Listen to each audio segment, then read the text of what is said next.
Welcome to A Woman's Brew, where women talk about beer. Today's episode marks the first release of 2022, and we're overjoyed to be joined by Orbit Beers. I'm Joanne, and this is Tori. Hello.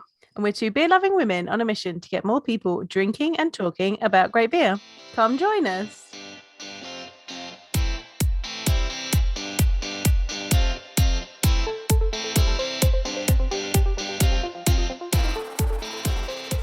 So today we have Paul from Orbit Beers. Hi, thank you for joining us. Hi there, Joanne. Hi, Tori. How are you doing? Yeah, good. Thank you for coming. Could you tell us a little bit about Orbit and why we brought you on today? Sure, yeah, I can tell you about Orbit. I mean, Orbit, we are a brewery based in Camberwell, down in South London. We have been going since 2014. So sort of 7 years. We're based in a little railway arch. If you, yeah, we are like the archetypical kind of like cliche of a London craft brewery. We're like a grimy little kind of like railway arch. Nice. We brew a little bit different to many other breweries.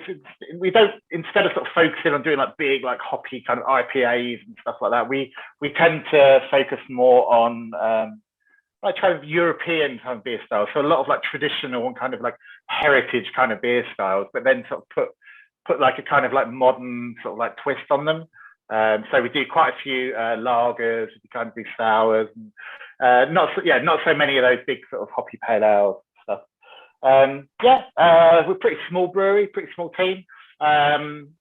There's nine of us working there. And we are, spoiler alert, we are just going through the process of installing a brand new brewery in a new arch right next door. So that's fun. Amazing. Yeah. Congrats. Yeah. Well Thank you very much. The congrats can come in when I actually sort of turn on the brew kit and get it working. The electricians are kind of wiring it all in at the moment, and who knows what's going to happen tomorrow when I go in and turn it on. So, fingers crossed that goes smoothly. Yeah. I think it's probably ideal to note as well. You are, correct me if I've got this wrong, you're the head brewer, aren't you? Yes, that's right. Yeah. I'm the head brewer there. I've been there. When did I start? Let's go back and miss the time. I started January 2018. Oh, wow. Okay. So, yeah, almost 4 years I've been there.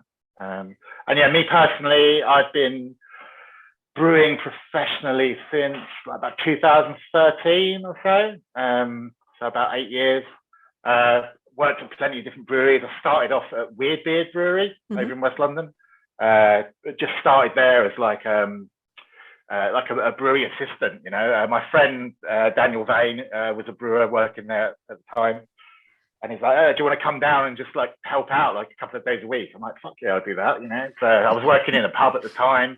Loved the idea of like making beer rather than pouring it. So just went down to Weirdbeard, helped out, got on really well with the team, loved it, absolutely loved the job. And they offered me a job as like a trainee kind of brewer, basically. Nice. So I quit my job at the pub and learned how to brew on the job, basically. Didn't have barely any like homebrew experience or anything like that, and just sort of learned on the job. And then moved my way through. Yeah, it was great, really great. And then moved up to Liverpool and brewed a little brewery called Mad Hatter Brewery up there.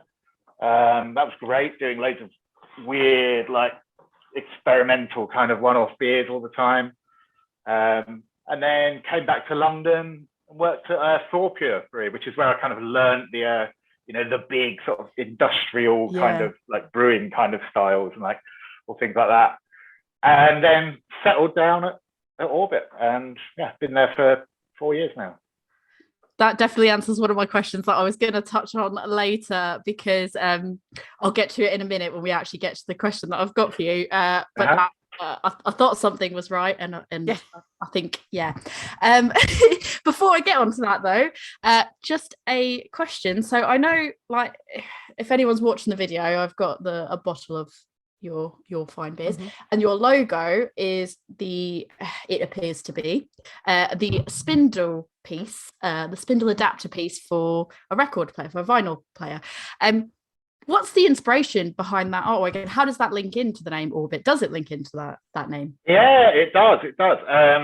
It's all kind of linked actually. Like you're right. It is. It's the little spindle adapter that you put in the middle of like a kind of 7-inch record. Yeah.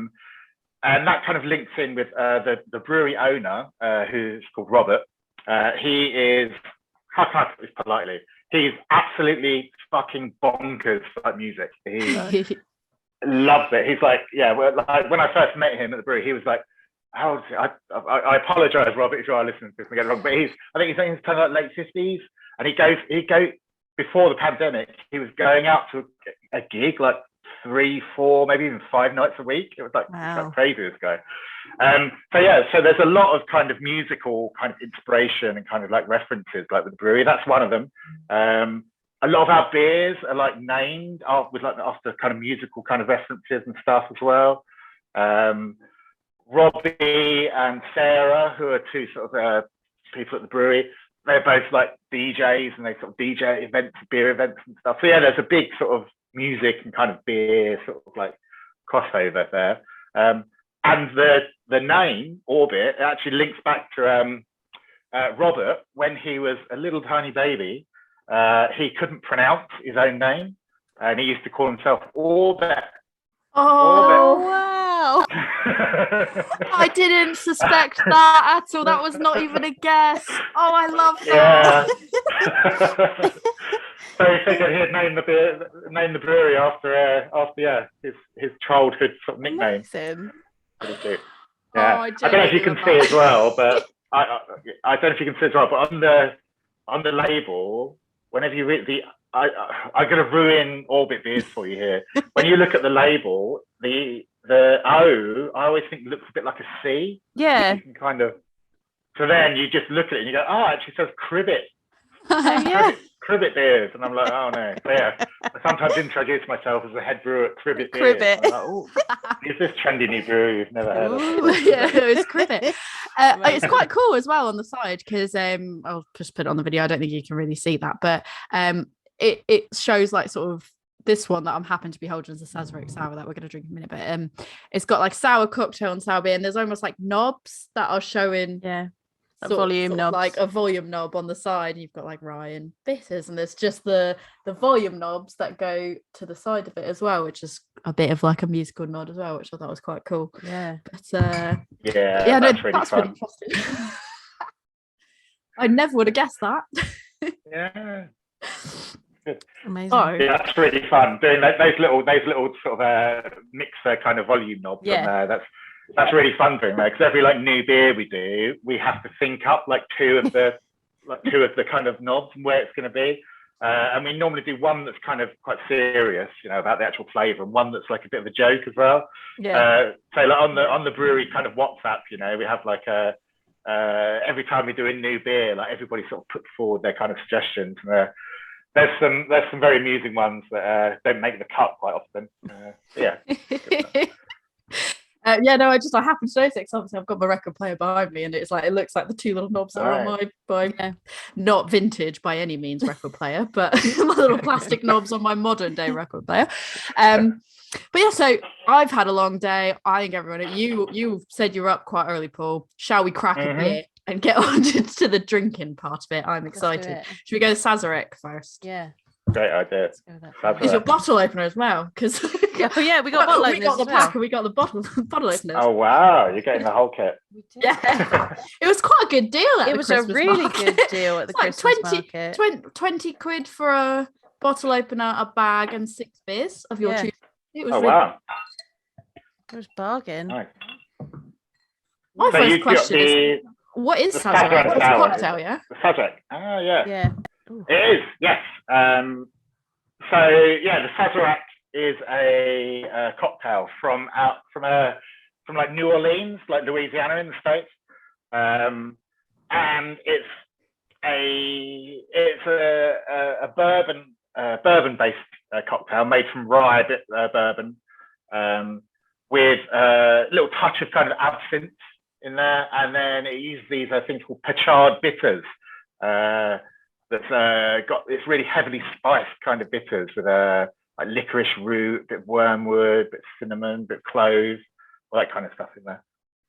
You really get the spices on the smell. It's really interesting. Yeah, and then the taste is amazing. I think the look of it's messing with me because it doesn't like. How does a sour look? But what I mean is, it doesn't have. It looks almost like just a really ambery, just beer. And then when you get the sour notes on it, it's like, oh whoa! Like I just didn't. I don't know. Didn't expect that. I get the spice to it as well, that Joe was saying, in the smell, and it's just it's really interesting. I don't think I've tasted a beer like it before. No, but that's kind of the idea. It's kind of, I wanted to make a beer that was very un-beer-like. That's why it's kind of influenced by the cocktail. So yeah, it's the idea is to make something that you know, if you were kind of blindfolded, you might not even think it's a beer. You might think it's something kind of different. Absolutely. But yeah, going back to I noticed you said the appearance. You were quite surprised by the way it looked against how it tasted. Yeah, like, I think that like appearance is something that's quite often overlooked, pardon the pun, in like kind of in beers. I don't think people put enough kind of importance on it, like, because like whether you're at home with like a bottle or you're in like a pub and you get poured a beer, the first thing is you see it, and your brain already starts almost like salivating like, over what you think it's going to kind of taste like, you know. So I think it's a really important thing. And yeah, like with this, I really wanted to give the look, like, so it kind of references the actual cocktail itself, because it's made with like rye whiskey and it's got these bitters in it. It's got like a really dark, like a dark red kind of, almost like mahogany kind of like color to it. Yeah, with a quickly fading head. So I kind of wanted it to look like that in the glass. And then yeah, like I said, you taste it, and quite often when you get a sour, they're normally very pale in color. Yeah, it's almost, it gives you that bit of a surprise. Like as soon as you put it to your nose, your brain is kind of almost like tricked a little bit, and you're like, whoa, I wasn't expecting that, you know. That's exactly what happened. Is as I started pouring it out, and I was like, I wasn't expecting it, because obviously these are dark color bottles. I started pouring it, didn't know what to expect, and then it came out and I was like, that is not what I expected. Not it just in a neutral way of just, it didn't meet what I thought it was going to be, or what I typically find when I pour a sour out. But then the second you smell it, you can tell it's a sour, and it does have that spice note to it, and it's just, it's really interesting. And I think it definitely nailed the cocktail color, definitely nailed cocktail taste for sure. I've never had a Sazerac though, so I don't know how it stacks up against like the actual cocktail, but when I sip it, it's definitely cocktail like, and it's just really interesting in a good way, really unique. I reckon if you put that over ice in a cocktail glass and gave it to someone, there's no way they'd think it was a beer. Like it's the color of a really good whiskey. And they'd have that and they'd be like, oh, this is a really good cocktail. There's no way they'd know. Like, and then you'd be like, that's a beer. And they'd be surprised.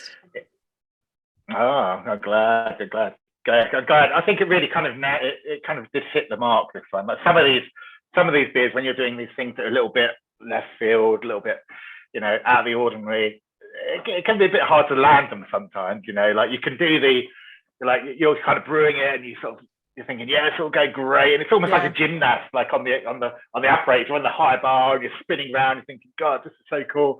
And then if you miss that landing and like end up sort of, you know, crashing down on your arse, yeah, it can be a problem. But I think this one we stuck the landing pretty well on that. I think so. Have either of you had like a Sazerac like cocktail like before? No, I've never had it. No. Okay, cool. So yeah, a lot of the character comes, like I said, it's made with like an American like rye bourbon, like a rye whiskey. So I use quite a lot of rye malt in there rather than barley malt. Yeah. So that gives it like quite a bit of the color, and it gives it a bit of that spicy kind of malty kind of flavor as well. Yeah. But I think the main flavor, well, the main aroma, that spicy aroma, that's to emulate the bitters that will go into the cocktail. You know that you get the Angostura bitters. Yeah. You put a little drop. It's kind of like that, but it's called Pachards. Yeah. From New Orleans. So I kind of bought a bottle of that Pachards and sort of tasting it, just a little drop on my tongue, sniffing it, and tried to kind of deconstruct it and work out what the main flavors were. It's a bit like Coca-Cola. The recipe is like super secret. Yeah. Like they won't let anyone know what the secret ingredients are. So yeah, I think I made a good guess. I mean, what do you think? Like the spice wise, what kind of things can you pick out in there? I think I definitely get, like, when you mentioned like licorice. I don't know, maybe if it's because you had said it, but I can definitely, like, once you said that, I was like, I definitely get that sort of vibe to it. And I never know, I've said this about so many beers that have that spice note to it. I don't know what it is, but like root beer, there's like an element in root beer that I don't know. I don't know what the spice is, so I just call it root beer.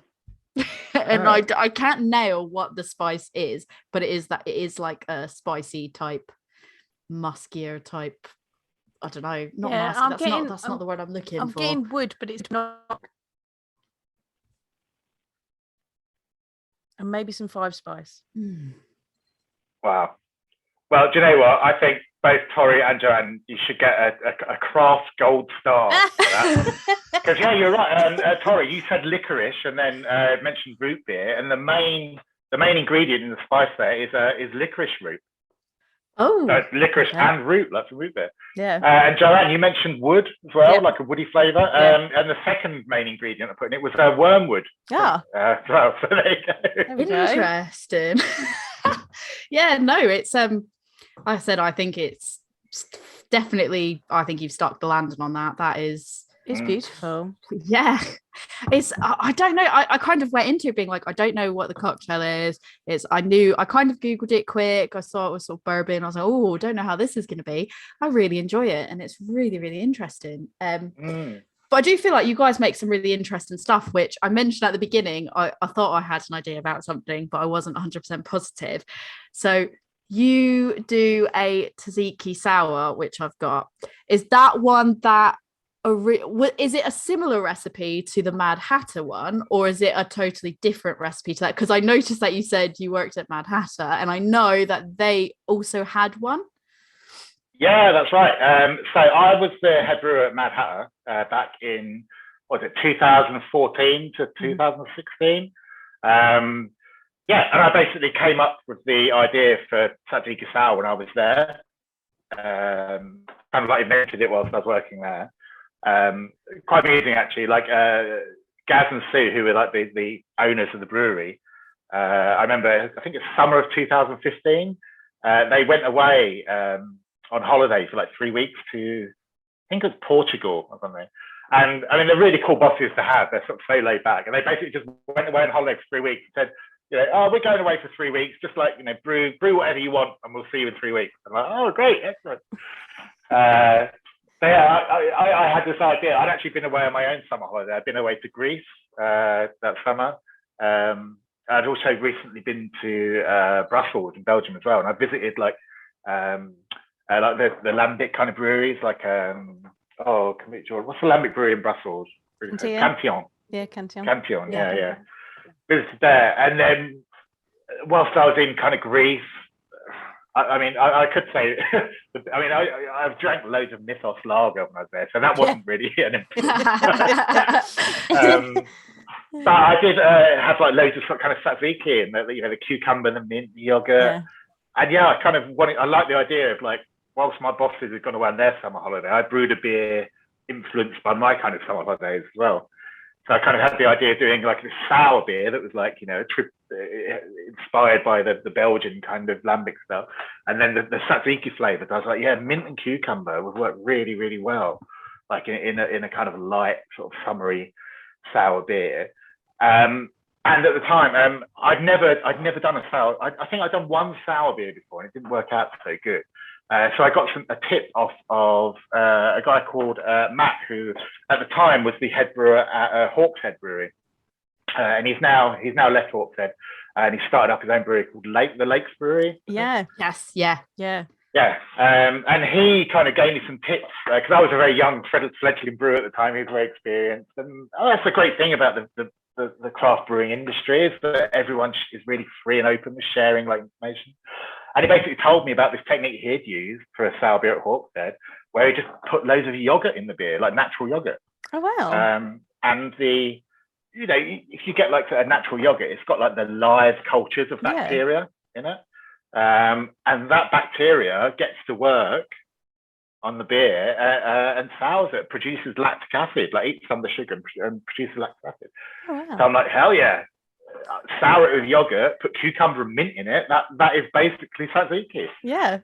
That's really interesting. I don't think I ever would have thought. I think the thing is, like, I didn't know if it was like you had actually put the yogurt in it. Like, I had no idea, and I was wondering, like, oh, what does that actually? That's really interesting. I find that's so fascinating. Stuff that you learn that you just had no idea about. But I think you guys just tend to you know, everything, you tend to make some just really interesting stuff. So obviously that one was inspired by your holiday. Like, where do you pull the rest of your inspiration from? Like, you've got the Blackberry Gose, you've got the Sazerac sour. Like, where does the inspiration to make these creative and interesting flavored beers come from? It's a good question, actually. Inspiration kind of comes from everywhere. You know, it's close to home. It comes from other beers. If I drink another beer and I'm like, wow, that's really, really good. Like, I'd love to make a beer like that. You know, I'll kind of give it a shot. Like, I quite like, one thing I find very stimulating about brewing is like tasting something and being like, oh, how can I get those flavors? Almost like reverse engineering it. Yeah. How could I get these flavors into a beer? So even like one of my favorite beers in the world ever is the Colonel, do their table beer. Yeah. Which is like a kind of 2.5-3% hoppy kind of beer. I love it, and I every time I sit in a pub, I have a pint of it, and it always knocks me out. It's amazing. And so yeah, I think like, how do they get all that, pack so much like flavor in something so small? You know, it's got this big flavor. So something like that, I'd like to kind of, you know, get inspiration from that. Other flavors as well, like just mentioned about like the tzatziki and stuff. Like, and we've got the cocktail influence beer. I don't do it so much now at Orbit, but especially in my Mad Hatter times, you know, I'd be inspired by food, you know, and I'd have like a really tasty like dessert, like a combination of I don't know, like a fruit and kind of a herb or something. I'd be like, oh my god, that'd be amazing to get those kind of flavors in, you know. Yeah, travel, you know, places, traveling away and finding like different kind of like beer cultures and stuff. I get inspired by that. Music as well sometimes inspires me. And do you know what? I've even brewed beers where the name has come kind of first. You know, like it's almost like you get like a play on kind of words happens. I'm like, oh, I kind of have to brew a beer like, and you kind of do it and then you reverse engineer it, isn't it? Yeah, totally. Do it that way. Inspiration comes from kind of absolutely everywhere. It really does. Is there anything that is like so wild in terms of flavors that you'd be like, no, I wouldn't touch that, or is kind of anything fair game to give a go? I haven't updated it for quite a long time because I've kind of grown out of it. But I used to have like I'm going to see if I can find it. I had like a document kind of on my phone, like a note, that whenever I would get struck with like an idea, I'd like stick it in. And some of them are absolutely kind of ridiculous. Oh, I love that. I've not updated it for a couple of years. Let me quickly see if I can find it and I'll read some out for you. That makes me think of when we spoke to Rachel at like 3 o'clock in the morning. Quick, write it down for when we spoke to Rachel at Heist, like and she was like COVID sick, and she was like coming up with ideas of things, and then she realized afterwards, she's like, oh god, I had a fever, I wasn't feeling well, and she's like, why did I come up with that idea? That was just hilarious. Oh, here we go, beer ideas. It's quite long. Let's just pick some at random. So this is where I just like, it's just kind of like the idea for like kind of flavors. So this is like the very, very base idea. What have I got here? I've got strawberry coleslaw, pimp the sour. Okay, what does that mean? Yeah. I don't really know. I like cold that, brew coffee and coconut water, maybe tonic. Okay. Oh, okay. No, I can get behind that one. Yeah. Apple, ? Mead, ? Cinnamon, saison, blend it. Ooh, yes. Is that what that means? Make that one, please. Yeah, no, I'm a big cinnamon fan. So I like saisons, I like cinnamon. Yeah, that's like apple pie. So yeah, totally. Oh, so yeah, I think I started this probably about 7 or 8 years ago, this thing. And this is one of the first ones in there. So it must have been in there quite it says New Orleans Bourbon Street, Rye Sazerac, Cajun spices and old-fashioned sour. And there you go. And there it is. That's what you've done it. So I'm gonna cross that one out. I'm just strike that one off. You've got to revisit now and go like, what have I actually done? That is brilliant. I like that you put like question marks next to it. You're like, am I crazy? Yeah, exactly. Like, because quite a lot of these were probably written when I was quite drunk, like 6 beers deep or so. That's one of the best ideas. Right? Yeah. I like that. I think you should revisit the list and work your way through that. Yeah, I should. Yeah. Oh, maybe not this one. There's one. So this is where the name kind of comes first. Because when I was at Four Pure, we did a beer called Juice Box. Yes, I've had Juice Box. Yeah, it was great. In its day, when we first made it, it was absolutely fucking banging, like really big, like juicy, kind of like bitter, like IPA style. Not so good now. I had it recently, and it's kind of a. I haven't had it for quite a few years. I had it a few years ago, I think, and I enjoyed it when I had it a few years ago. But I haven't had it since, so I have no idea what it tastes like now, to be fair. But at the time, it was great. So I had a play on words where it's like, rather than Juice Box, I want to do a beer called Litterbox. Okay. Yeah. Now, very hoppy, yeah, because there are certain hops varieties that give off what's called a catty aroma. Yeah. Because to some people it smells like a cat piss, basically. Yeah. There's no nice way to say it, is there? It's just, some people, that's what it smells like. That's right. It's one of those weird. You know how some people think coriander just tastes like they're swallowing like washing up liquid. Yeah. It's just really unpleasant. Yeah. These aromas are the same. Some people think they smell like kind of like blackberries or really nice. And other people think it's like cactus. Yeah. So I thought I'd basically do a version of Juice Box, like an IPA, that was just packed full of like all of the hop varieties that had this catty aroma. Yeah. Like Cluster, Simcoe, Mosaic, sometimes. Yeah, and basically put it out, call it Litterbox. But I mean, that would be absolute hell to try and sell that beer. Like, here's a beer that just literally tastes like cactus. I know when you could sell it. April Fool's Day. 1st of April, you could have an April Fool's Day release, and then like you could put it out there, and then people would go, "Are they joking? Are they not joking?" And then you could be like, "No, we really have it." And you just offer it and taproom only, or something like that. And, or give the idea to Northern Monk for their next one. Oh, there you go. Yeah, let them take the Fool's the April Fool's Days. We've gifted it to you, Northern Monk. Have I? Here we go. Here's the question for you two. Have either of you ever had like a beer that you thought this would probably be better off as like an April Fool's joke? You know. Yeah. I don't know if I should say it. Are you thinking the same one that I'm thinking? That I don't know. I've got two. And one I did have last year, and one is the one you watched me drink, and I was like, oh no. We had it's a beer Morty, and it not the one I was thinking. One. That's not the one I'm thinking about. And it was a pickle beer. A pickle beer. Yeah, no, that was not for me. Yeah. Although, but saying that, I've had Wild Weather's.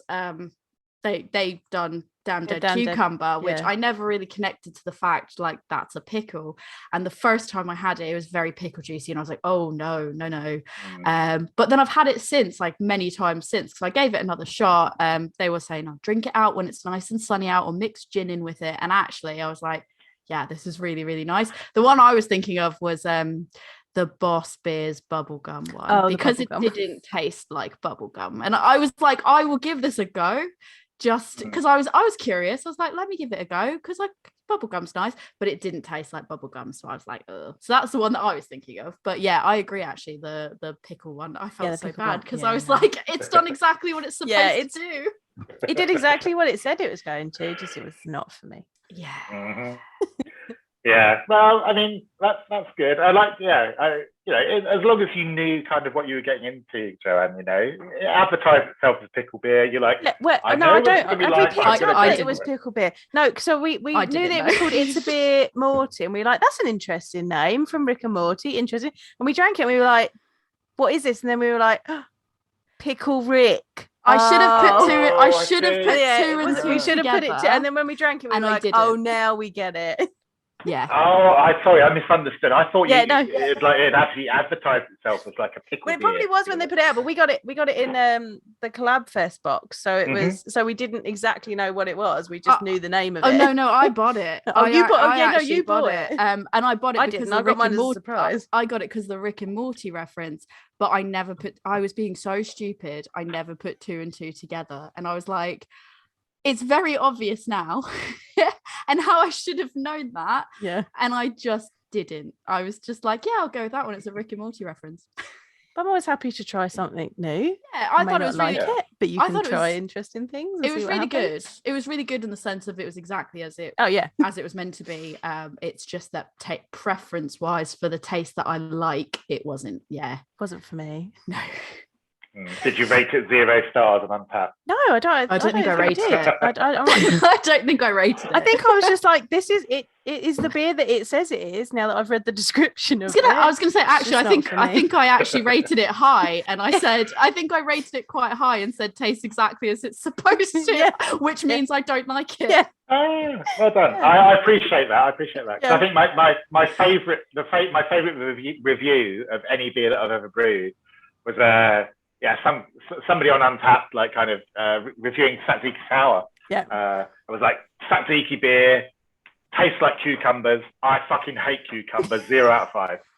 I'm like, well, maybe you shouldn't have drunk that one then, because it's quite obviously says on the front Sazerac cucumber and mint. It's a funny one, isn't it though? Because I find I like to, even if it's not a flavor that I typically like, if it's something that's unique and interesting, like I want to try it. If it's something that's different, I want to try it. I want to give it a go. But then, I don't go on and say it tastes like this thing that I hate. I know that I didn't like it. I knew that's what I was getting. 0 stars. So I'm going to give it 0 stars, even though it's exactly what it says it was. No, that is it's got to be difficult, because you probably read those and you probably just want to be like, face palm so hard. I stopped reading my own reviews. I stopped about 4 years ago. I'm like, no, it just it's probably for your mental health. It's probably for the best. When you guys do these kind of interesting beers and stuff, do you do a small like test kit first of it, or do you just go like whole hog and just go big kit right away?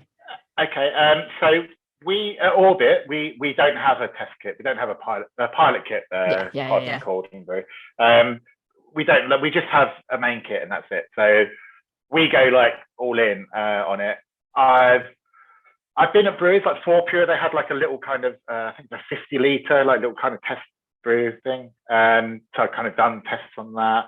But basically, from when I was at Mad Hatter, we were a really small brewery there. I think like the size of a brew was about 700 litres, which really isn't very much like in a commercial brewery. It's very, very small.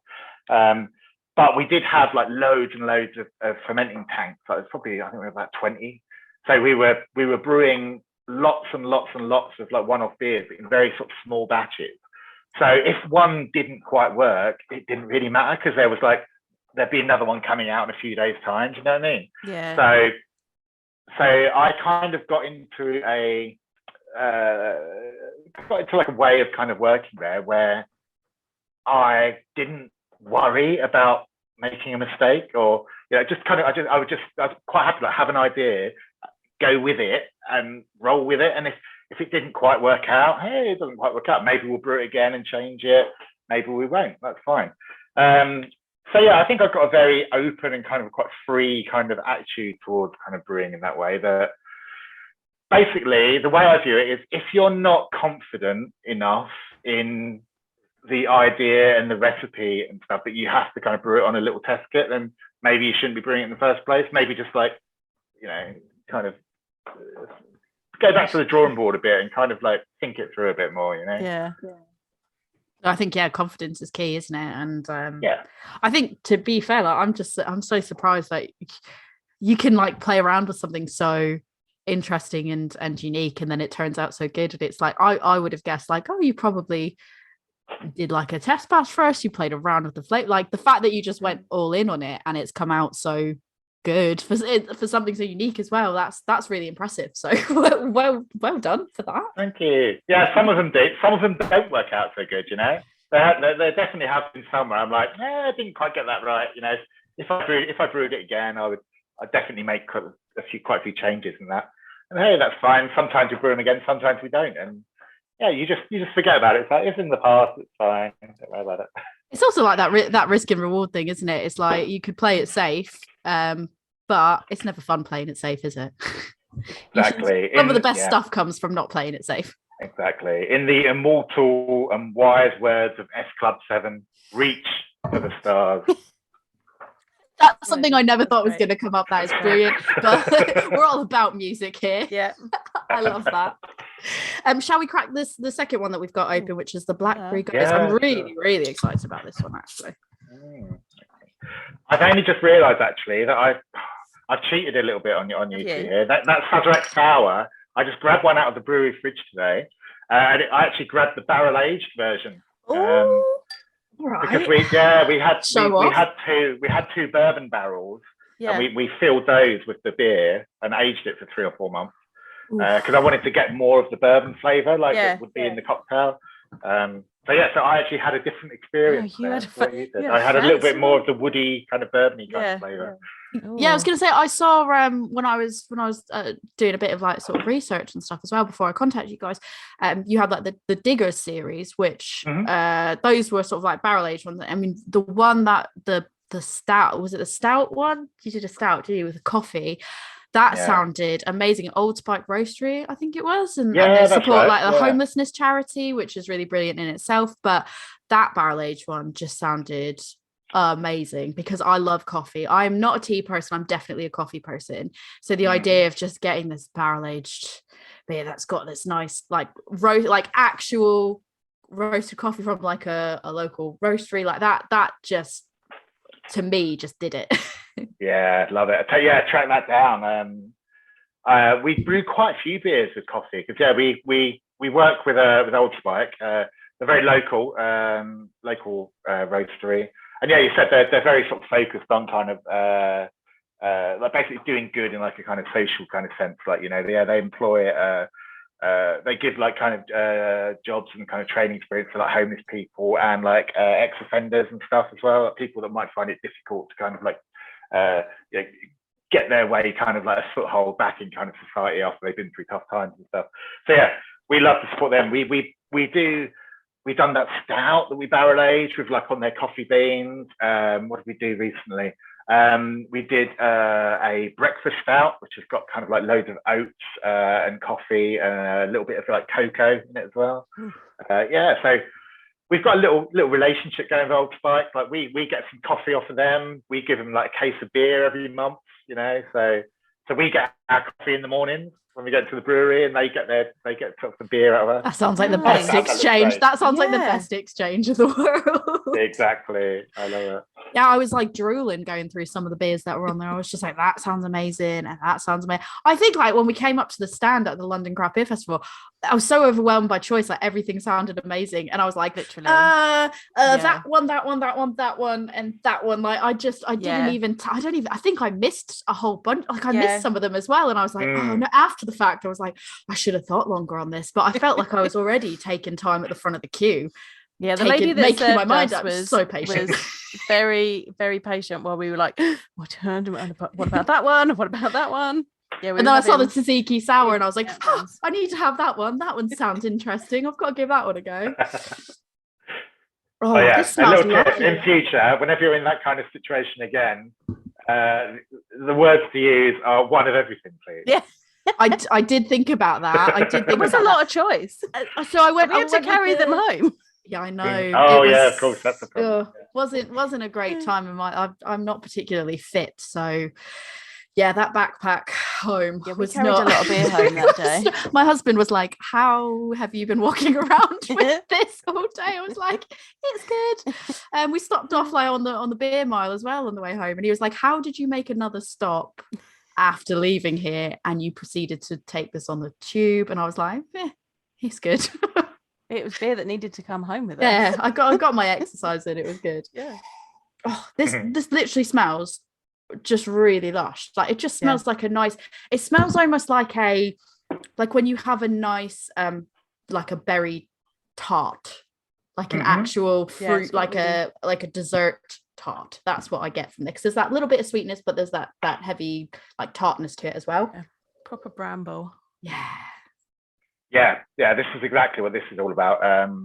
This is like we were talking about where like inspiration comes from. This is where it's very simple. It's like a Gose, just like a kind of very old sort of traditional style from Leipzig in Germany, but then using like local kind of like blackberries for it, and blackberries were in season at that point, so we've got a big glut of like blackberries. I'm like, yeah, let's just like put them in there. I always think that blackberries have that kind of slightly kind of tart, especially if you eat them like a bit too early as well, and they've got that sort of quite tart, and that's when I like them. I like them when they're a little bit more tart rather than kind of sweet. That's inspiration just came from there. That's what I was saying about how we take these kind of European styles, some that are quite antiquated, like the Gose, until I'd say the last 10 years or so, it was pretty much like a historical oddity, like a footnote that kind of, I think there's only one or maybe even two kind of breweries in the world, like in Germany, that were still making it. Like it was really popular up until about 60, 70 years ago. Then lager, like mass-produced lager, just flood the market, and all these little regional beer styles just kind of get kind of washed away and kind of just die out, I'm not saying, who knows, because I've never had I've literally never tried like an authentic Leipzig Gose. Right. So I don't know if this is like authentic in any kind of way, but yeah, it's my sort of nod to that kind of beer style.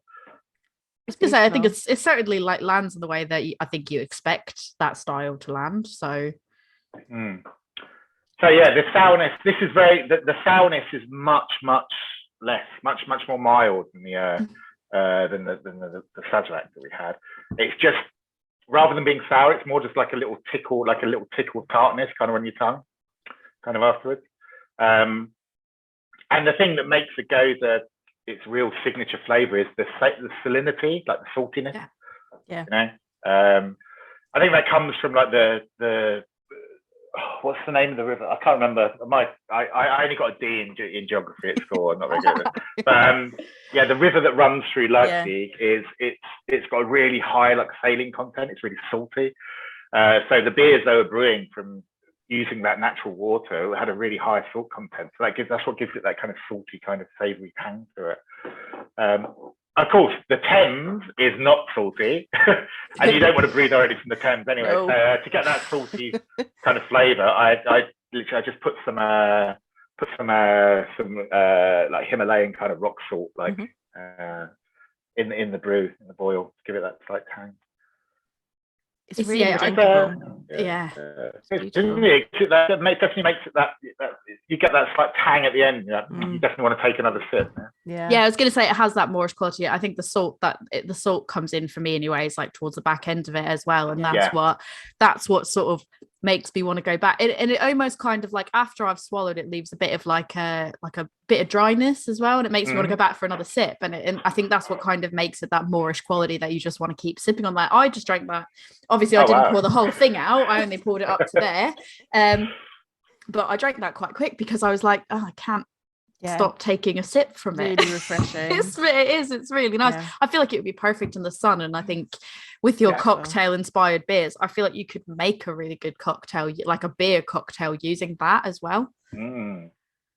Yeah, I'd be up for that. Well, if you ever do try it, let us know. I'd love. I feel like that with a bit of Chambord or something. Like I feel like Chambord would probably mix quite well with that as well.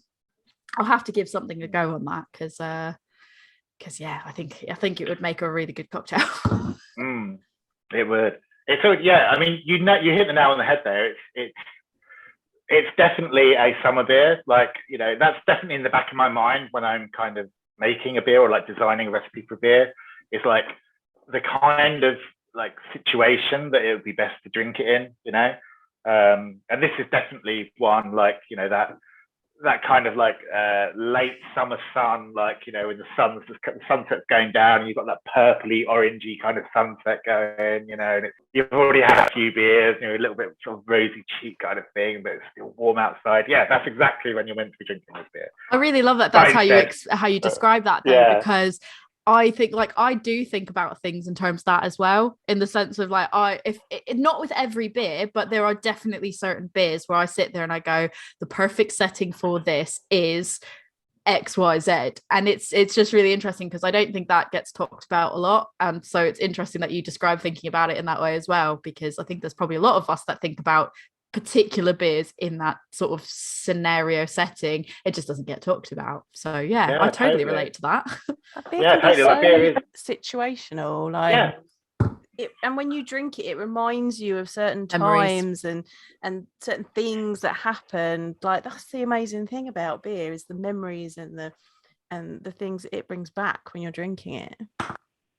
Yeah, that's a great point, because like I think I read like some kind of study that was like said like the most potent trigger for like accessing your memory is your sense of like smell. Like, yeah.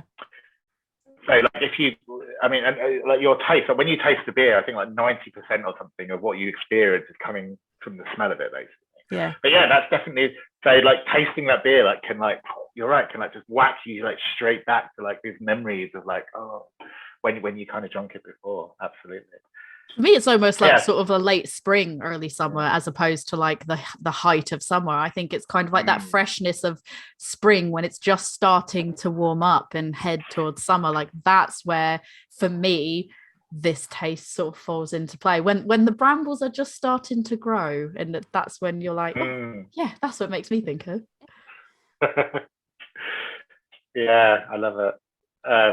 I love the colour of this beer as well. I think it's beautiful. Like, it's got that slight pink blush to it, hasn't it? Blush, the blushiness. Yeah, I was going to comment on that as well, because I was like, oh, it's just really nice looking. Yeah. I've got a question about. So I got at the festival when I bought all those beers, I got a Nico and a Saint Nico. Is there actually because obviously I know one's more of like the festive holiday one. Is there actually a difference in flavour? Did you do something different with the process, or is it just sort of like a rebranding for the holidays? Yeah, so Nico is our main beer, like our core beer. You know, it's a 4.8% Kolsch, just kind of like it's a hybrid beer between like an ale and a lager. Comes from Cologne in Germany, and yeah. Again, like I said, that's an example of where the name kind of comes first. I remember, I think it was 2 years ago at Christmas time, Danny, who's like one of the brewery assistants, he's absolutely fucking obsessed with like Christmas songs. Like, as soon as it hits the 1st of December, he's like, right, I'm taking over the stereo for the whole month, and he just sticks on in the brewery. It's like Christmas. I love it. I'm like, oh my God. And I remember saying, like, oh, we should do a beer like a beer for you to sort of, you know, celebrate your like love of Christmas. I think he made the joke of like saying, like, oh yeah, call it Jolly Saint Nico, you know, like Jolly Saint Nick, you know. And I'm like, fuck yes, that's a great idea. Let's do a Christmas version of like our core beer. So yeah, it's Nico. The base beer is exactly the same malt, same hop, same yeast and everything. But yeah, we put like a blend of Christmas type kind of spices, like in the boil, in the beer. So that's got, what's that? I think there's cinnamon, nutmeg, clove, allspice, you know, those kind of things. So basically, like kind of, it's like a mold Kolsch, if you will, you know.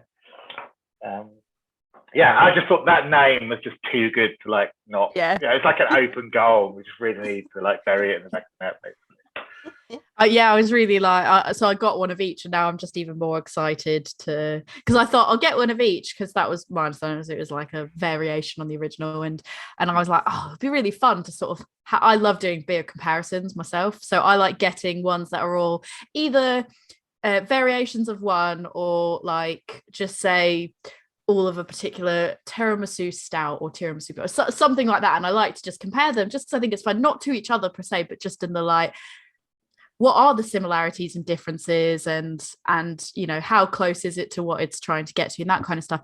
And when I saw the Nico and the Saint Nico, I was like, oh, I want one of both, because I want to have that the Nico, and then I want to move on to the Christmas one and go like, oh, actually, can I taste sort of the similarities in that, and what is the differences and all that. And I'm just really excited now, because I absolutely love cinnamon and allspice and those kind of the seasoning. So I'm like, oh, the spices. I'm just really excited now. Oh, I hope you like it. Yeah, it's kind of, that was quite a hard one to get right, because like, when you asked me earlier about like, do you do like a test batch? I got to admit, that's one beer where I would have loved to have brewed like a little small version of it and got the spice levels like just right. Spices are hard. Yeah, because if you go and get enough in there and you just don't taste it, and then you put out a beer that says, oh, it's Christmas spice beer, and people taste it and feel let down. They're like, oh, I don't really get much from it. Or if you're a little bit too heavy-handed with it, it's just gross, isn't it? When you when you put too much in it, it's like, oh, it tastes really artificial and horrible. Yeah. So that was a bit hairy. It was a little bit hairy, like putting in like the spice for this whole batch and being like, I could literally be like ruining this beer, and we're gonna have to like take it down the drain. Yeah. Because we wouldn't, if I'd have fucked it up and put way too much in, we wouldn't have put it out. I think it would have gone down the drain. But so difficult. Can you recover from that? Can you recover from that and go, I've put too much, can I put some more, where it's that variation of the Nico? Could you like mix back in Nico to try to even it out, or would that just massively ball something up there? Yeah, that's exactly what you do. Like, if it's always better in these situations to kind of start low and kind of work your way up, because you can always add more to it, but taking it out is kind of impossible. But if it did go that way and it was like, whoa, I've gone way too heavy on that, put way too much in, it's too spicy, you could always sort of blend it back with a bit of like kind of plain Nico, and that would kind of lower the spice levels down. So we could have fixed it, but we got it. The first year, I think it was a little bit too much, and this year I went a little bit under. And like Sarah, who does all of our styles and stuff, she's like, I think it could be a little bit more. So next year, the third Christmas we brew it, I'm going to get it just right. Kind of swung from side to side. Next year it's going to be chef's kiss. Yeah. I would definitely. I'll have to just keep guessing it every year, just to be like, what's the spice level this time? All right, perfect. Do you find that you often have to drain pour stuff, or do you think that it all kind of comes together and you can usually put something out there? We've done it. I mean, over my career, we've all different breweries. How many? Oh God, probably put like maybe like 6 or 7 beers like down the drain. I mean, I think that's pretty good rate. Like in like that's not 8 years, one a year, is like, it? Yeah, that's pretty good. I'd say that's good going. There's only been 2 of them where it just like, it was kind of a beer idea that I kind of tried out, and it just tasted really wrong, bad. I'm like, nah, that's got no place. That's got no reason to exist in this world. That can go down the drain. The other times, when something's kind of happened to the beer, like during the fermentation or something, or maybe it's developed like a kind of infected kind of flavor or something, or it's not fermented properly. And you can, a lot of the times you can kind of really struggle and fight against it and try to get it right. And sometimes it works, sometimes it doesn't. You just have to like know when to cut your losses and be like, nope, that one's going away. It's going down the drain. It is a sad thing. It's a sad thing to see. I make sure I always, whenever I do tip one down the drain, I'm always like with it. I always like watch it go down the drain. And I think it's a lesson. It's a good thing to take in as a brewer, to accept the fact that you've made a mistake and learn from it. Not do it again. I think that's pretty admirable though, in the sense of you're like, well, I could put it out there and then, people aren't going to enjoy it. They're not. I think it's about quality control. And I think there's something really not positive about having to drain poor beers, but positive in the fact that you're like, okay, I have made this mistake, or this didn't go right, and instead of just trying to make it work and fix it with plasters and do whatever I can to still get it out there, just being like, look, I accept the loss and we'll just start fresh and not let it discourage you either, and just be like, just start fresh, start over, we'll do something even better. And I think there's something kind of admirable to that, because I think that if it were me, I would not I don't think I'd handle that well. I'd be like, no, I wouldn't want to watch it. I'd be like, do it while I'm gone. I don't want to be with it right now. Yeah, it can be difficult. Yeah, I don't want to I'm not going to name names or anything, but I'm sure I think other breweries maybe sometimes if a beer doesn't quite work out right, they're either like, yeah, let's just stick it in a barrel and throw loads of weird shit in it and then release it as a special edition at some point down the line or something like that. I'd hazard a guess that's definitely happened. What's my other favourite one? It's when a beer kind of gets infected with a bacteria strain of some kind, and then they release it as a sour. Yeah, and you're like, I mean, I'm sure you can just taste these beers. You taste it and you're like, that really shouldn't have been sour, And they're like, no, it was meant to be that way. It was meant to be that way. And you're like, oh, okay. It's just very complex. You wouldn't understand. Yeah. Yeah. Oh my God, that's craft gaslighting, isn't it? Brewers putting out this beer and being like, well, yeah, if your palate was a bit more developed, you might kind of understand it, but calories a spectrum. Yeah, I was gonna say it's like a double standard as well of it's the gatekeeping and the gaslighting. Yeah. You just wouldn't understand. Yeah, no, that is like I said, it's difficult. I can't even imagine. I'd be like, I don't want to see it. Tell it goodbye for me, and then I'd leave because I'm dramatic, so I would definitely do that. I did see on your website you had the Digger series, which you already sort of talked about, and then you had the white label series. What's sort of the white label series compared to sort of what the normal offerings are? Okay, cool. Yeah, so the core range, so to speak, they're the beers that we brew.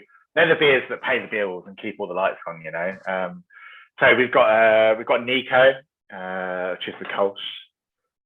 We've got Ivo, which is our pale ale, 4.5% pale ale. Peel, it's a Belgian style, blonde, pale ale.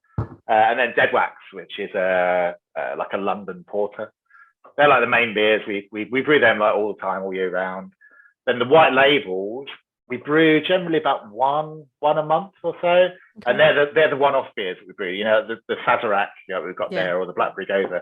So they're generally ones where, when I'm like, hey, we come up with a new idea for a beer. We're like, yeah, we're going to brew that one-off, make it as a white label. Again, with that music reference, you get the white label test pressing. Yeah. If a white label if we like it and it turns out really well, we kind of rebrew it. We do a remix version, or reissue version. So Tzatziki sour, we brew. It's not in the core range, but we brew it maybe sort of three or four times a year, over summertime. We've got one called 24-hour Party Pilsner. It's a 3% Pilsner. We brew that kind of a few times a year as well. And then the Digger series, that's the rare stuff, digging in the crates for the rare records, that kind of thing. So they're the things that there'll only be very, very small amounts of it kind of released, like the barrel aged, the barrel aged stouts and the Gose de Cologne, which is our Kolsch that we put into these oak barrels and then put in lots of Brettanomyces, wild yeast cultures, and then blend all of the beers together so they get this really complex kind of wild, funky, farmyardy kind of flavors going on, and put them out. They literally sounded amazing when I was looking at the website. I was just like, I was like, I'm just here to look at a few things. I was like, don't Sit on Do your not, hands. yeah, I was like, it's Christmas, like you've just done all your Christmas shopping, at least wait until the new year. And I had to just close the tab down because they all just sounded so good. But I really love how that sort of relates back to like the music thing again. It's like the rebrew, but it's like a remix, it's a repressing, if you will. Like all of that's really cool. The Digger series being like, oh, I'm digging for, you know, that really hard to find, you know, first pressing of something. And I think that's such a really cool thing that I didn't connect that until you've just said that, and now I'm like, oh, it makes total sense and it fits the theme and it's really, really amazing. You mentioned Sarah quite a few times as well. I think I saw on the blogs, she the one that does the there was like a cocktail recipe and then like a cheese sauce recipe and stuff like that that was made with your beer. I think she made those posts. They were really cool. Yeah, that's right. That's why earlier when you mentioned like about doing like a beer cocktail with that, like, yeah, Sarah would absolutely love to hear about that, because she's really into doing that, making like kind of like cocktails out of our beers and stuff, and doing making like desserts and stuff, like kind of out of the beers and stuff. Yeah, Sarah's amazing. Sarah's great. Like if you go to any kind of like, well, maybe not now with COVID so much, but if you go to any kind of like beer event like in London, there's quite a good chance that kind of Sarah's going to be there. And you know, that if you do run into her, there's quite a good chance that by the end of the evening you'll come away like with a new best friend. Like Sarah, she's amazing. Amazing. Really cool person. Yeah, I feel like she needs to do like a chocolate bread pudding with one of your Digger series barrel aged stouts. Like that would be amazing. Or an espresso martini even. There you go. Yeah, that's it. The new year I've got to order more of your beers and then I need to start playing with cocktails. That's what's got to happen. I'd love to hear it. Speaking of beer events, so I mentioned at the beginning that you guys sort of did, I think I saw that you guys had done like the vinyl record nights at the tap room. Is there any kind of like, just out of curiosity, in case anyone's interested in that, like do you guys have any like guidelines for it? Does anything get censored? Is it like certain types of music only? How does that actually work? Because it's really interesting, and I think Brewery Local to me has done that a handful of times, but I've never gone to it, so I'm just interested to know how you guys run that. Yeah, it's a really cool night. We do it in conjunction with this guy called Music Box, and they're like a internet radio station. And they're basically they do kind of like live streams of people like just doing like DJ sets like in their kind of like homes or stuff like that, and stream it like live on the internet, which is pretty cool. Once a month they do a night at our tap room, where they set up like kind of webcams and basically stream, because we've got two like record decks like in our tap room, and you basically turn up. They've got a blackboard, and you basically just turn up and you put your name on the blackboard, and they give you a slot. They give you a 20-minute slot with a time. So you bring your own records along. When it's your time to DJ, they call out your name, and you get up and you do 20 minutes DJing, like on vinyl. You can play whatever you want, as long as it's got to be on vinyl. You know, you've got to actually have the slabs of vinyl with you. Yeah. You play your 20 minutes, and then when you're done, they give you a token, which looks just like those little record spaces. Yeah. Take it up to the bar, give it to whoever's working at the bar, and they give you a free beer. Your choice. Nice. That's really cool. It's really fun. Yeah, I did it last month. I took along like all my old sort of sub 90s kind of grunge 7 inches and stuff. And played a bit of that. My friend he's really into like really kind of like heavy, kind of like screamo and kind of metal kind of music. Right. He played 20 minutes of that, which went down kind of interestingly. You know, that's the thing, is I would have liked that. I would have been the one person and they're going, woo, keep it up. Yeah, that's great. So yeah, people play with different kinds of stuff. It's a really, really fun night. Really good. And you get paid in beer as well. Nice. Yeah, that definitely does it. That sounds really fun. I'll just bring all my David Bowies along. Oh yeah, there you go. I actually I played a David Bowie record as well. I took along the Lodger album, and I played I'm a DJ. I am a DJ. I play one. That one, yeah. So I was like, that's a good song to play. Yeah, That's so good. I feel like I'd like way overthink it though, because I'd be like, which one? Like, oh, what if I play this one? 20 no, minutes. 20 minutes. And you don't want people to be judging you for your music taste. So you're like, ooh, which one is going to land the best in this room for 20 minutes? Yeah, it's difficult, isn't it? Because like 20 minutes is not very long when you actually cut it down, you know. But it's quite long when people are looking at you. Yeah. Well, to be honest, Tori, I wouldn't worry about it too much because, like, you know, most people are there, like, you know, especially if you play later in the evening, like everybody's pretty much drunk by that point. I'd be like, can I have the really late slot? The really late slot, and that's when I'll play all the Screamo music and everything else. Yeah, it's great. I love it. The tap, we opened our tap room like when was it? June, like end of May, beginning of June, I think. And yeah, I really love it at the moment. It's really nice. It's got that real kind of community, kind of local kind of feel to it, nice. You know. Because like we finished work. We've got like 4 of these railway arches. Like if you've been to like the beer mile, you kind of know what that's like. Yeah. So we've got like 4 of these arches next to each other. We got the brewery in 2 of them, and then the tap rooms in the next one. So yeah, we finish work, you know, 5 o'clock, whatever, in the brewery. Go next door into the tap room, and like every night of the week, it's always the same people you see, and you get to know everyone. You're like, hey, know everyone by name. You know, it's got this really nice little kind of like sort of community feel to it, which is really absolutely lovely. Really nice. Sounds like a fun night. I've thought about it. I think maybe I'd ease into it, and I'd maybe just play like the postal service or something like that, because I feel like that's an easy thing to have on in the background. Okay. Maybe people won't get super excited about it, but also no one's going to be like, this is a racket, turn it off, because it just blends right into the background quite well. So I think that would be my choice. 20 minutes of the postal service. Well, just put like such great heights on repeat. Yeah, just over and over and over again. If you'd be like, I swear we've heard this, and like, you haven't. No. Right, Joe, do you have any other questions on your end? These beers are absolutely beautiful. Yeah. I might have to find out how much yogurt you use in your beers, because I want to try that now. Oh, what, souring a beer with yogurt? Yeah. Well, I will tell you if you want to like drop me a line by email. Yeah. When we hop off this, you can tell me. We'll keep it secret. We won't tell other people. Oh no, I'm not like I'm so not into like keeping kind of secrets. Yeah. Like I said earlier, like I think it's all about sharing your kind of your information. Yeah, the one thing you've got to make sure if you do use yogurt, it has to be the live yogurt. It can't be pasteurized because that kills all the bacteria. Yeah, because you want all the bacteria in it. Yeah, and there's a certain type of bacteria you want, which is like lactoacidophilus.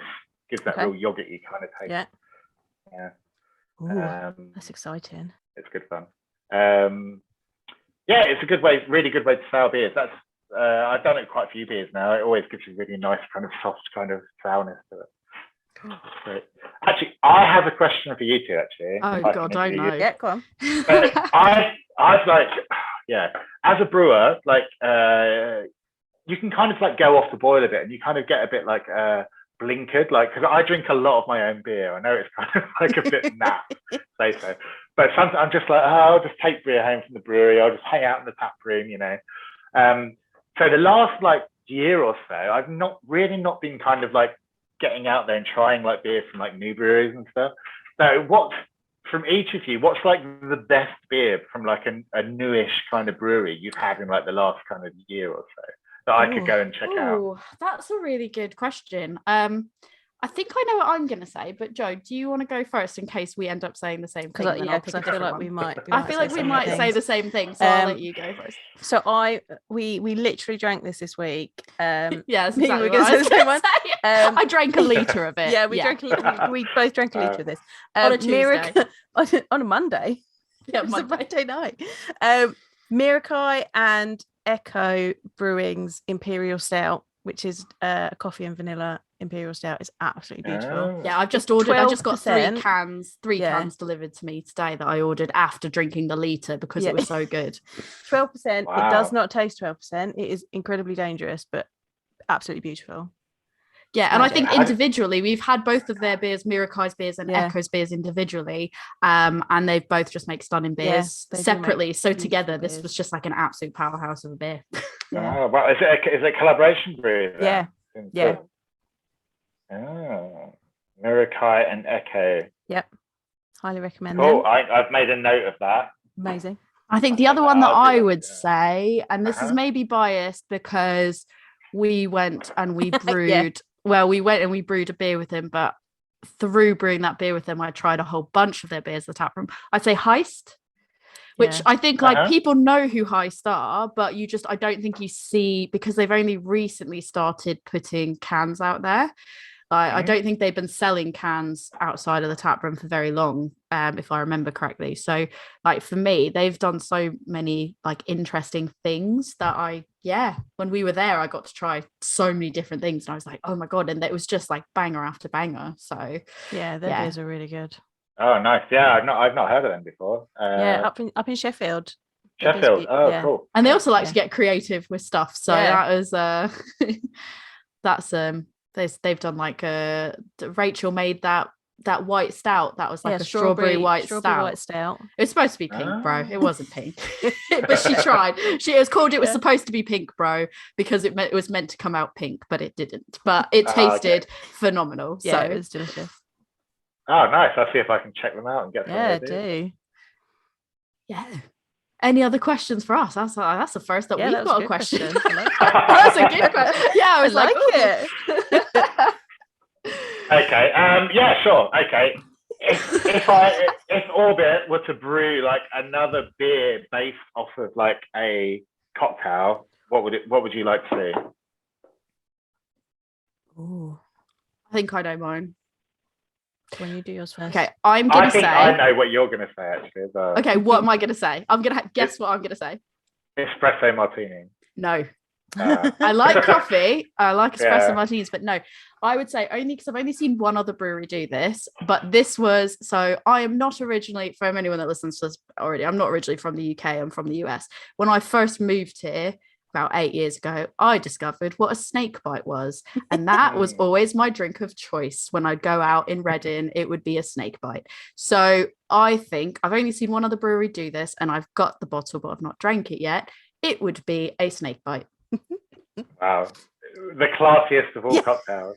Yeah, I like to keep it classy. I mean, that's what everyone calls me. They all call me classy. Yeah, classy Tory. That's what we call it all the time. I really enjoy a margarita. Ooh. Oh, classic. Yeah. Strawberry margarita. No, I just want a classic lime one. I like strawberries. Yeah, but I want to get like you could tequila barrel age it. Yeah, absolutely. Tequila barrel aging, love it. Yeah. See, I went with the memories. You went for the taste. Yeah. Yeah.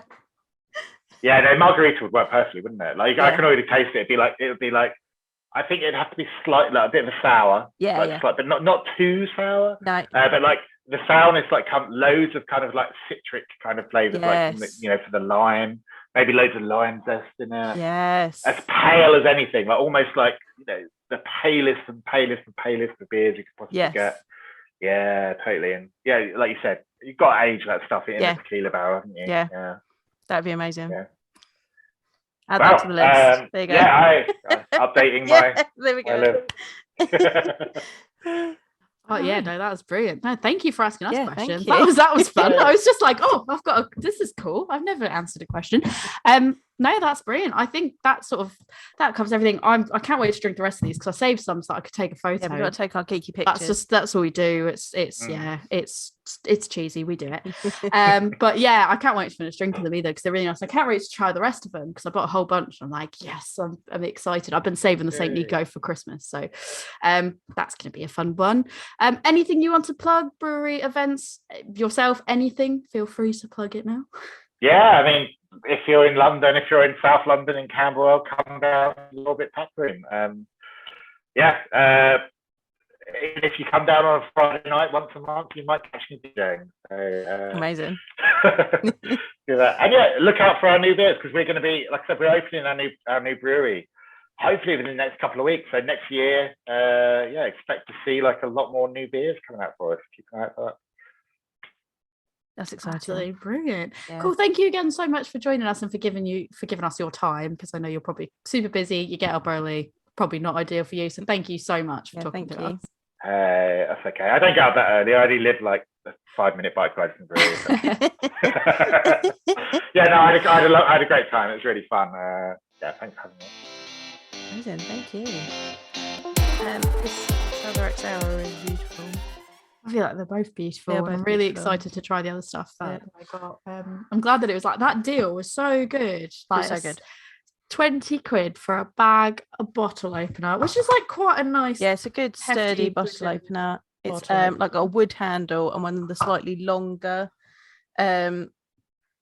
opener sections, so you can get good leverage. Do you know what that one's really good for? Opening wax sealed bottles. Oh, yeah, you're right. You get good leverage under it. Yes, that little lip. That's no, that you're right. That's perfect. Yeah.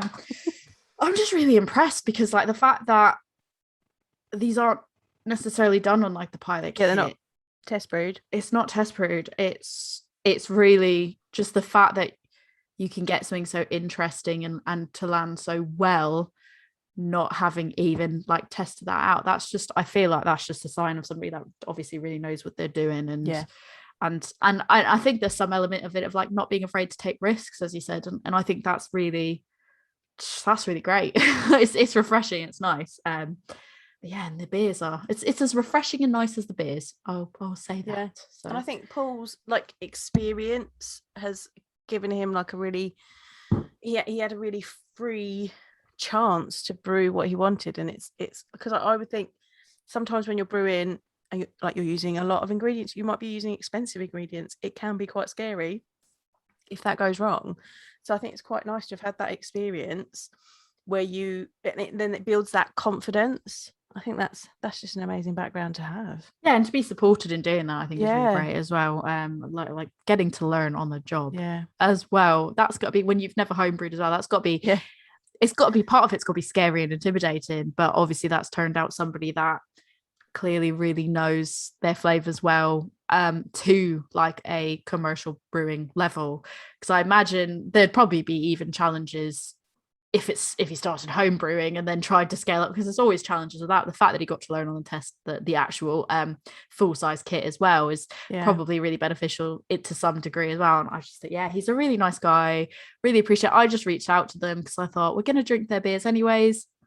It'd be really cool if we could get them on, because I don't hear them talked about a massive amount in the areas that I am. Considering that they're in London, I don't good. see their beers down my way very often.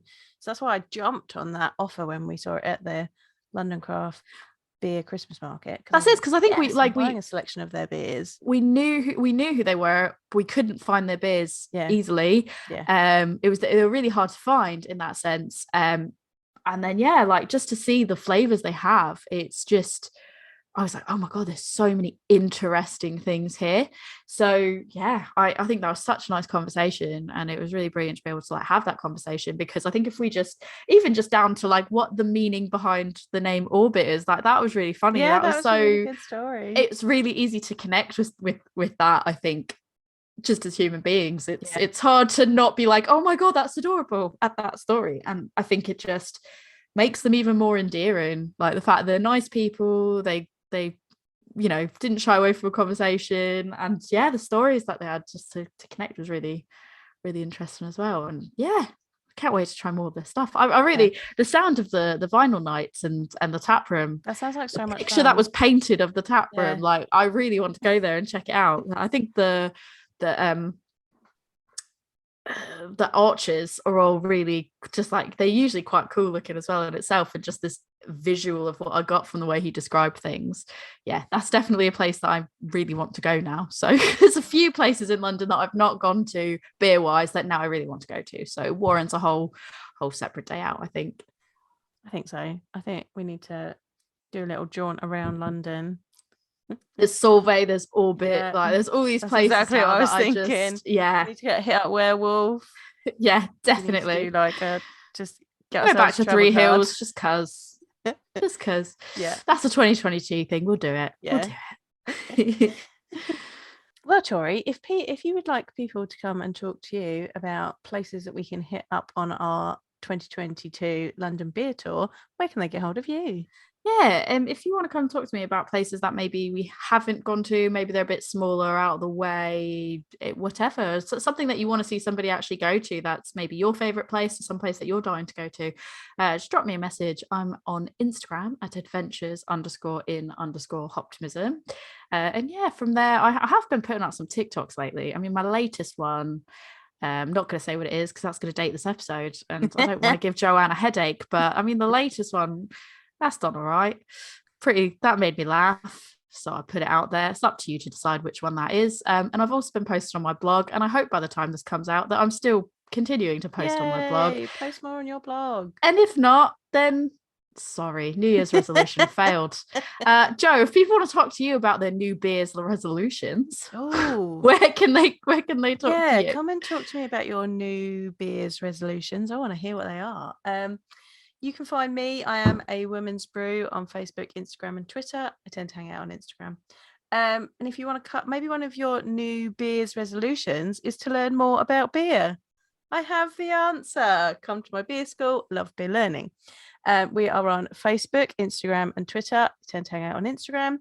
We're also on TikTok and Pinterest. I get recognized from TikTok nowadays. Don't know what that's all about.